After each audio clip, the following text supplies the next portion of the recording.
Good morning and welcome back to Video Day on the Farm. A lovely sunny Monday morning.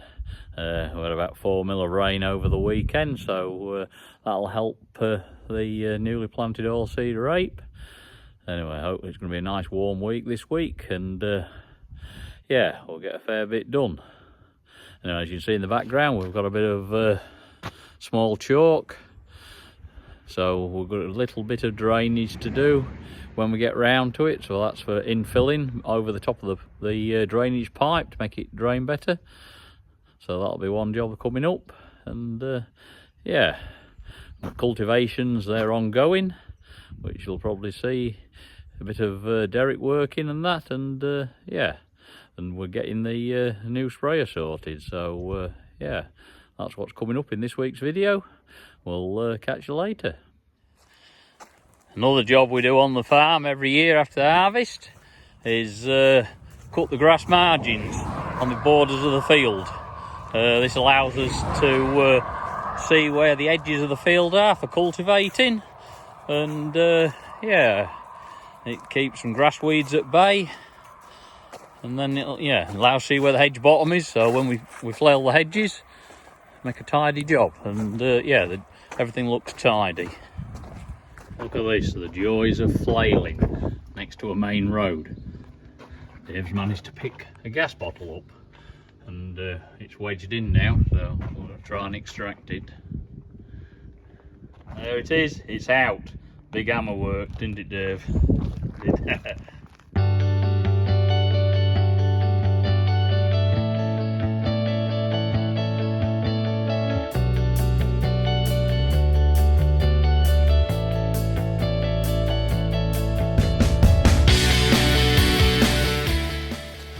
There's always something in the way when you're topping fields, and this one it's no exception. There's a concrete manhole which Dave's just come up to, so he's having to go around it, as you'll see.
The topper itself is 2.5 meters wide.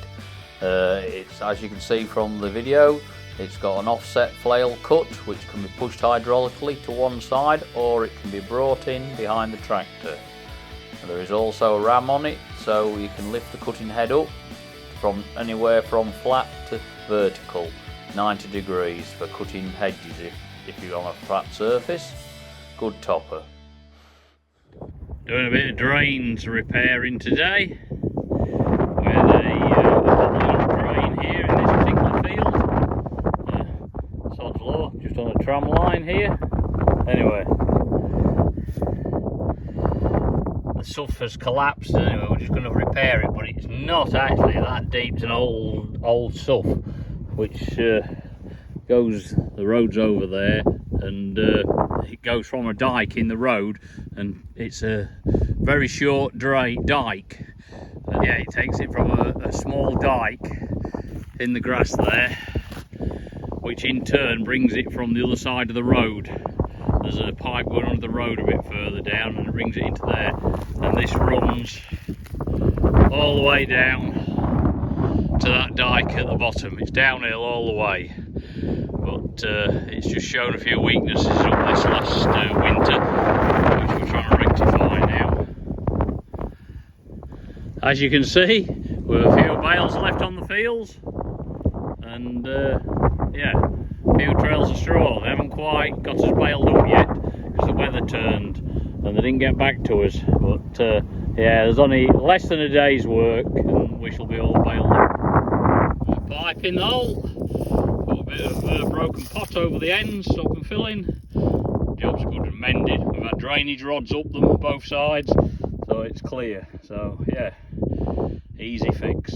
Another job we're just on with is clearing up the dike spoil from that bridge hole we dug out in the wet back end. If anybody remember, around Christmas time it was overflowing the dike, so now we're just getting around to shift it and we shall be reusing it on other projects. This, making bridge holes, other bridge holes with. One thing, there's plenty of big stones in there. Yeah, it'll do good for making using again in other bridge holes. Yeah, this is the dike what the bridge hole was, what I dug out last winter, Christmas time.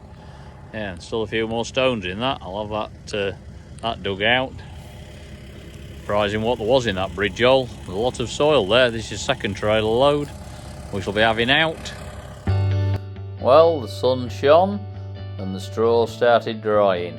So a day or two after I was in the field doing the drains, the baler arrived back to get it baled up. So yeah, there's dust flying and here's some footage of him baling.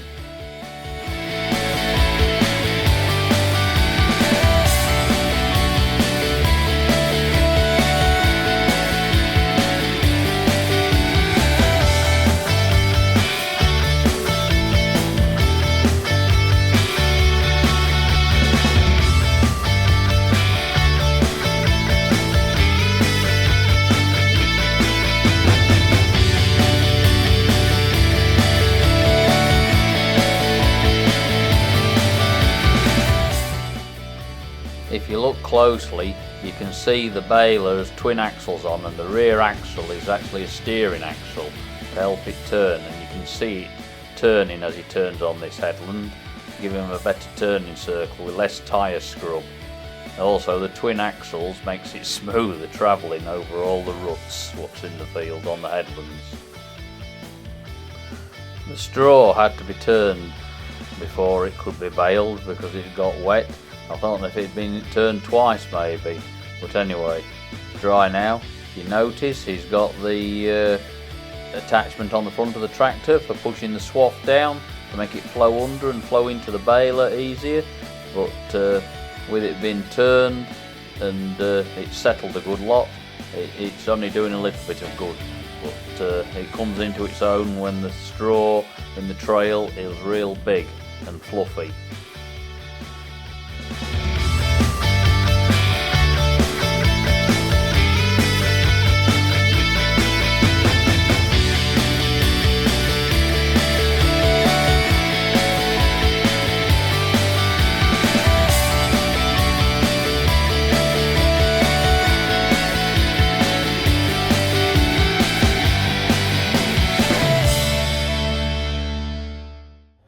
Today's the day.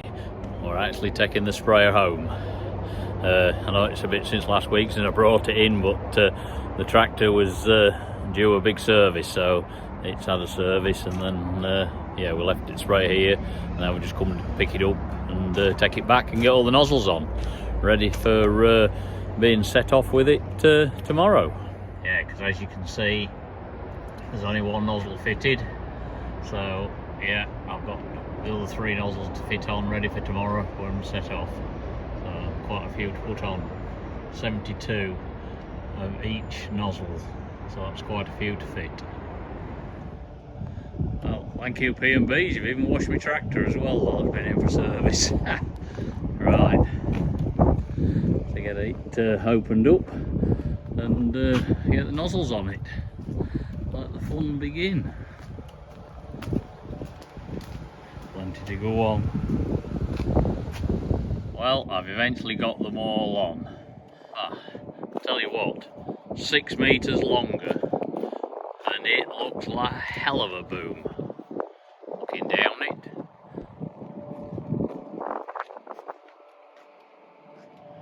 See if I can get it all in. There you are. Yeah, it's a hell of a length, that boom. But yeah, for those here who don't know, these are what they call a quad nozzle bodied system. So it's got 4 nozzles on. So we've got a liquid fertiliser one on there for spring application. Then we've got a 200 litre per hectare nozzle there, a 100 litre nozzle there, and an 0.25 there, which is no name. But anyway, it's below 100 litres in between. Can't think what it is now.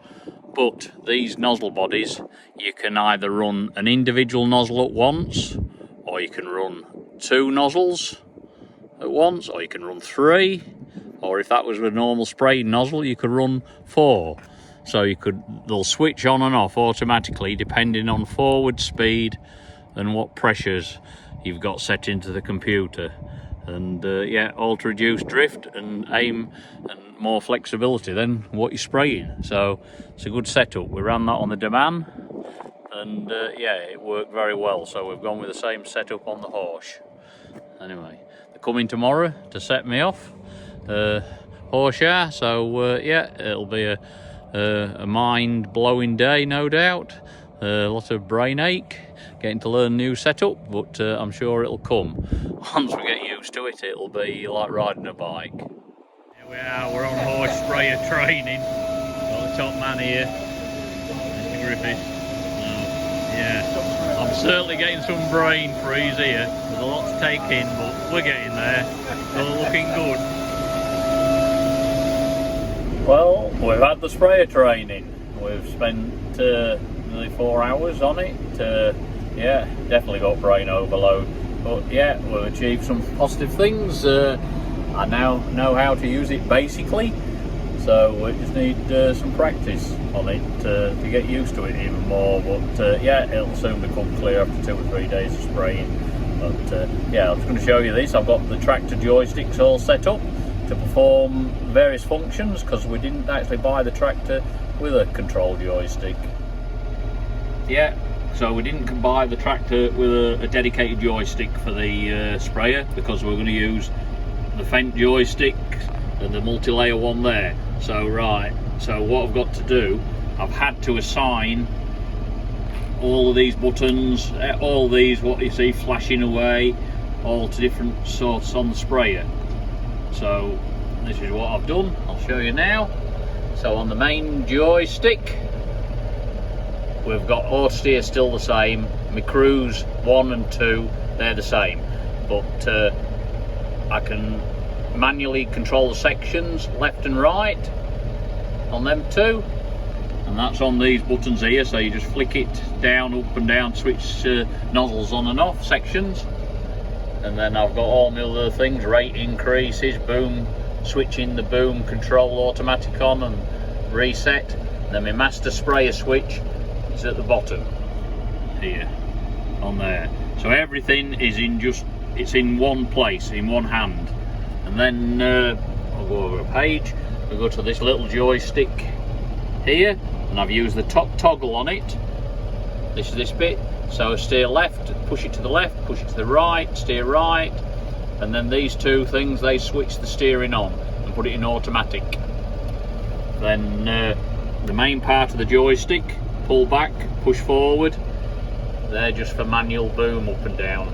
So yeah, there's nearly everything's thing that I can configure is on the joysticks. The one more thing, I'll go another page. So we've got boom fold in and boom fold out. Well, I put them well out the way. So on the Fendt, I've configured these 2 buttons here. So one's boom fold in, that one, and boom fold in, sorry, is that one, boom fold out is that one. So yeah, all neatly configured, and they're out the way, so I can't touch them when necessary, but not necessary. So yeah, I am yeah, well pleased with that. That's the screen. Anyway, we'll see a bit more about that when I get actually spraying with it. Well, we're having a go. We're only just spraying water at the minute. Like I say, they've left me on my own, so now we're on flying solo, so to speak.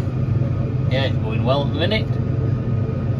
I've taken on board a lot of what he said, but yeah, a lot to learn. camera there, or 2 cameras, but that one ain't working very well.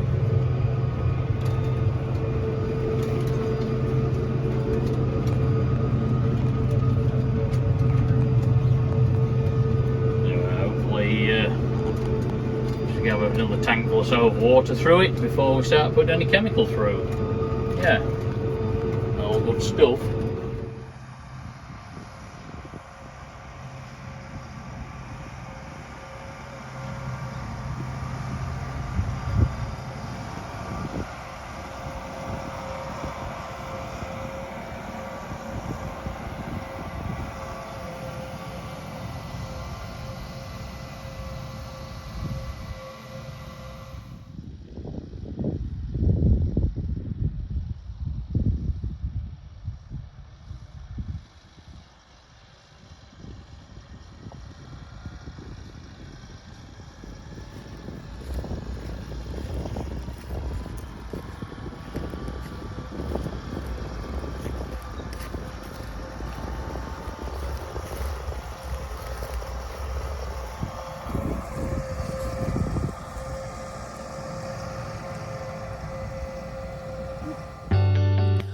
Here's Derek with his Challenger and SLD. I hope you enjoyed the footage of him working some more land up, ready for drilling.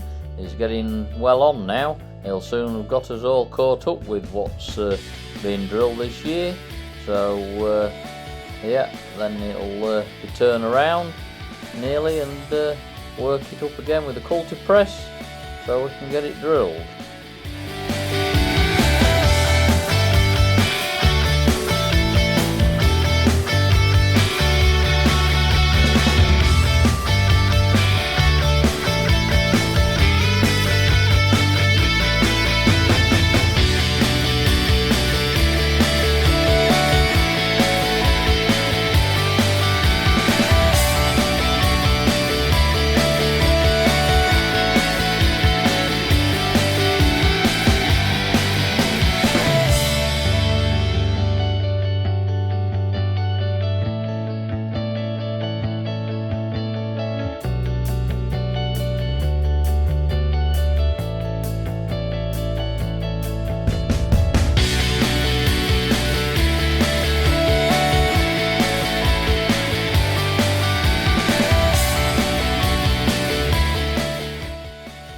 Just out of interest, the Challenger's about 400 horsepower when its lugs are pulled back. He's running RTK GPS steering on it, and of course that makes life a lot easier and increases efficiency. Yeah, the crawler is well matched to the SLD, which is about 4 meters wide, and yeah, does a real good job, as you can see. This field isn't a particularly heavy field, but it's working up really well for what bit of moisture there is.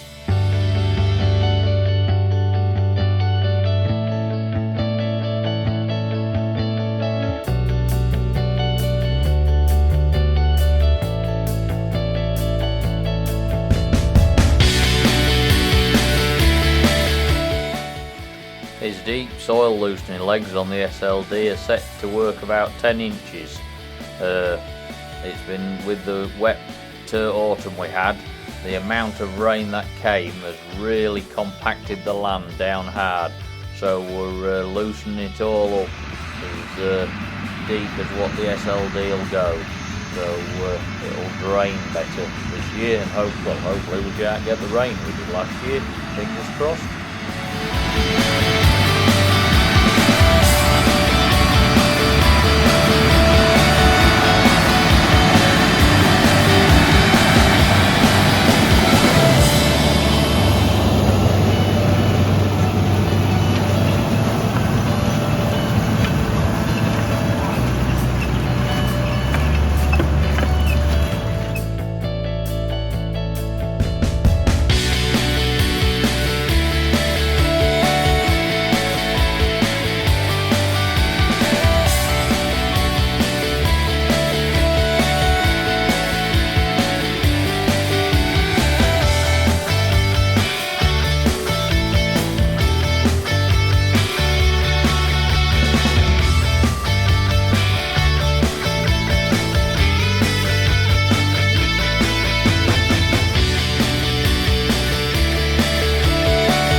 been busy putting nitrogen onto the oilseed rape that he drilled last week. He's putting nitrogen on as a prill granule because there was only one field we applied starter fertiliser to, so this is designed to give it a kickstart and get it growing away rapidly. He was putting on 80 kilos a hectare of nitrogen.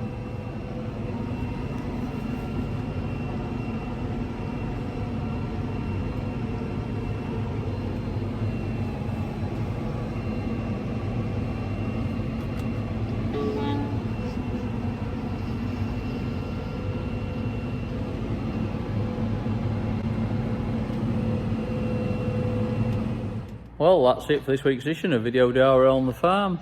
I hope you enjoyed it. As you see, the straw was being baled. Hopefully by the time you watch this video, all the fields will have been baled. What was left, there was only a couple more, but yeah, we'll be caught up totally then. Anyway, as I speak, we're going to go start cutting the spring beans, so you'll see a bit about that on next week's video. So anyway, thank you very much again for watching, and hopefully we'll catch you again next week. Just one more thing. If you enjoyed it, please hit that like, share and subscribe button, please. It would be greatly appreciated. We're nearly at 3,000 subscribers. So if we could just have a big push and get over that level this week, that would be fantastic. Anyway, thanks once again.